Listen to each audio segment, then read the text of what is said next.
Baik adik-adik yang terkasih, kita lanjutkan materi kita bab 2 tentang orang beriman hidup di tengah masyarakat. Sebagai orang Kristiani, orang-orang yang percaya kepada Yesus, murid-murid Yesus, kita tidak bisa lepas dari kehidupan bermasyarakat. Maka pada kesempatan ini kita akan melihat tentang hak-hak dan kewajiban-kewajiban kita sebagai orang beriman di dalam masyarakat. Nah, masyarakat menurut ilmu sosiologi itu adalah keseluruhan yang konkret dan historis dari segala hubungan timbal balik antara manusia dengan kelompok-kelompoknya. Jadi hubungan timbal balik antara manusia dengan kelompok-kelompoknya, kelompok yang satu dan kelompok yang lain. Nah, maka kita disebut sebagai makhluk sosial karena kita tidak bisa hidup sendirian. Sosiologi itu sendiri adalah ilmu yang mempelajari tentang perilaku sosial antara individu dengan individu, antara individu dengan kelompok, dan kelompok dengan kelompok. Dan kita sebagai individu ataupun sebagai kelompok, dalam tanda petik, sebagai orang beriman, sebagai orang Katolik, kita adalah kelompok orang Katolik. Ketika kita berhadapan dengan agama-agama yang lain, nah, kita tentu akan hidup di tengah-tengah masyarakat, hidup di tengah-tengah kelompok yang lain. Maka kita lihat hak-hak kita sebagai warga masyarakat. Yang pertama, hak untuk hidup. Setiap orang, setiap individu punya hak untuk hidup. Hak juga untuk dapat perlindungan secara hukum. Itu hak sebagai warga masyarakat. Jika ada masalah hukum yang menimpa seseorang atau menimpa kita, kita juga berhak untuk mendapatkan perlindungan secara hukum. Nah, hak untuk mendapat rasa aman dalam kehidupan masyarakat di RT, RW, kelurahan. Kita punya hak untuk mendapatkan ketentraman, kenyamanan di tempat hidup kita, di wilayah kita. Jika ada orang yang datang mengganggu kita, kita bisa melaporkan ke RT. Kita melaporkan ke pihak keamanan karena rasa aman kita terganggu. Nah, kita punya hak untuk mendapatkan itu di tengah masyarakat.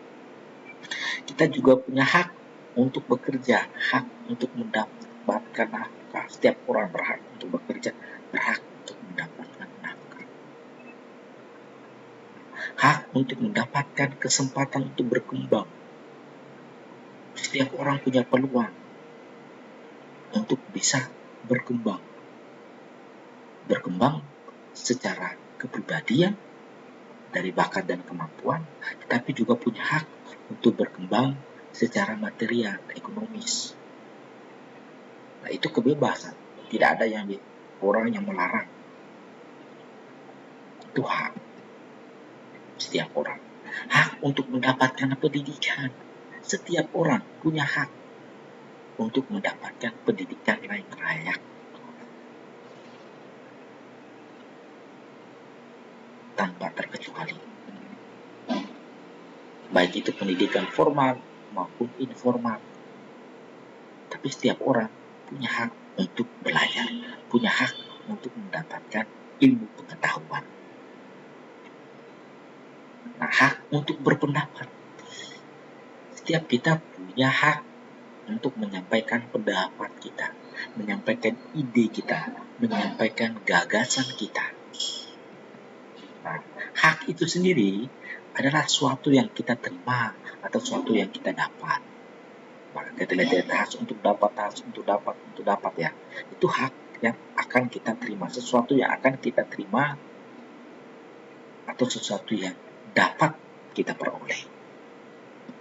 Nah, hak-hak di atas itu merupakan hak dasar yang disebut hak asasi manusia. Nah, ada hak-hak asasi manusia, yang tidak boleh dilanggar atau harus selalu dijunjung tinggi oleh setiap orang. Di samping hak-hak kita, sesuatu yang kita dapatkan, sesuatu yang kita terima, kita juga memiliki kewajiban-kewajiban. Kewajiban-kewajiban itu adalah hal-hal atau sesuatu yang wajib kita berikan atau wajib kita lakukan. Nah, misalnya yang pertama, kewajiban untuk membayar pajak. Sebagai warga negara Indonesia, kita punya kewajiban untuk membayar pajak. Pajak bumi dan tanah, pajak bangunan, pajak usaha, dan segala macam. Nah, kita dengan berbagai jenis pajak, ya kita wajib untuk membayar. Tanggung jawab kita untuk membayar kewajiban kita. Kewajiban untuk menjaga ketertiban umum. Setiap kita punya tanggung jawab, punya kewajiban untuk senantiasa menjaga ketertiban umum, supaya hidup bersama kita tertib. Maka kemudian kita tidak boleh membuat onar, membuat kekacauan yang mengganggu ketertiban umum. Nah, kita juga mempunyai kewajiban untuk memelihara keamanan. Kita, kalau ada sesuatu yang mengganggu keamanan, kita punya tanggung jawab untuk menertibkan. Tetapi juga lebih dari itu, bahwa kita sebagai seorang individu, sebagai seorang pribadi, juga berlaku atau bertindak di mana kita, apa yang kita lakukan, apa yang kita buat, itu mendukung untuk pemeliharaan keamanan. Bukan sebaliknya, kita yang membuat keamanan itu menjadi amburadul, membuat keonaran. Yang keempat, kewajiban untuk mengupayakan kesejahteraan. Kita wajib untuk bersama-sama mengupayakan, mengusahakan adanya kesejahteraan. Kewajiban untuk memelihara kebersamaan dan kerukunan demi keharmonisan hidup bersama. Ya, karena kita ini makhluk sosial, hidup di tengah masyarakat, maka kita punya kewajiban untuk memelihara kebersamaan kita, untuk menjaga kerukunan, sehingga kita hidup harmonis. Nah, kewajiban itu adalah sesuatu yang kita lakukan. Tentu adik-adik, ada begitu banyak lagi kewajiban-kewajiban yang bisa kita lakukan dalam kehidupan masyarakat. Nah, bisa kita pikirkan dan bisa kita lakukan sesuai dengan peran kita masing-masing atau sesuai dengan kemampuan apa yang bisa kita lakukan. Nah, kita lihat ajaran gereja Katolik tentang hidup di tengah warga masyarakat. Masyarakat memiliki otonomi yang berlaku di masyarakat itu. Misalnya kita lihat Injil Matius. Tuhan Yesus berkata, berikanlah kepada Kaisar yang menjadi hak Kaisar, dan kepada Allah yang menjadi hak Allah. Kaisar, raja, kalau kita Indonesia presiden, dan mereka juga mempunyai hak untuk menerima sesuatu dari kita sebagai warga. Yesus mengajarkan taat kepada pemerintah, juga taat kepada Allah, sesuai dengan prosedurnya masing-masing. Nah, sikap hormat kepada negara dan pemerintah negara itu dengan cara membayar pajak. Maka Yesus katakan, bayarlah, berilah kepada Kaisar apa yang menjadi hak dia, bayarlah pajak. Tidak boleh tidak. Nah, itu juga kewajiban kita sebagai orang beriman. Nah, setiap orang beriman, menurut Yesus, kita mesti menghormati pemerintahan. Apapun kebijakan pemerintahan perlu kita hormati dan kita patuhi, kita laksanakan. Nah, namun penghormatan itu jangan sampai mengabaikan peran Allah, lalu membuat kita mengabaikan apa kehadiran Allah, kehadiran Tuhan yang menyelamatkan dalam hidup kita.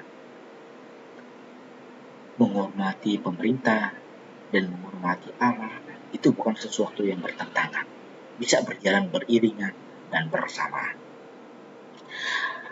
Satu lagi dokumen Konsili Vatikan kedua, namanya Gaudium et Spes, artikel 1 dikatakan begini, kegembiraan dan harapan, duka dan kecemasan orang-orang zaman sekarang, terutama kaum miskin, dan siapa yang menderita, merupakan kegembiraan dan harapan, duka dan kecemasan murid Kristus juga. Jadi dia hanya mengatakan begini, kegembiraan, harapan setiap orang saat sekarang itu juga menjadi kegembiraan dan harapan kita. Kedukaan, penderitaan orang-orang zaman sekarang itu juga menjadi penderitaan kita sebagai murid Kristus. Maka kita sama-sama menanggung semuanya itu. Contoh sederhana, sekarang kita sedang masih dilanda wabah virus COVID. Banyak orang menderita, banyak orang kesusahan. Maka kita juga mengalami penderitaan dan kesusahan yang sama sebagai murid Kristus. Nah, kita berharap, sama-sama berharap supaya COVID ini cepat berlalu. Harapan itu tidak hanya tumbuh begitu saja, tapi harus kita dukung dengan cara ikut program pemerintah, ikut vaksinasi, melaksanakan protokol kesehatan, dan lain sebagainya, supaya apa yang menjadi harapan bersama, harapan umum, itu juga bisa kita wujudkan secara bersama-sama. Kita usahakan bersama-sama dan kita wujudkan bersama-sama sehingga kita juga sama-sama mengalami kegembiraan di waktu yang akan datang.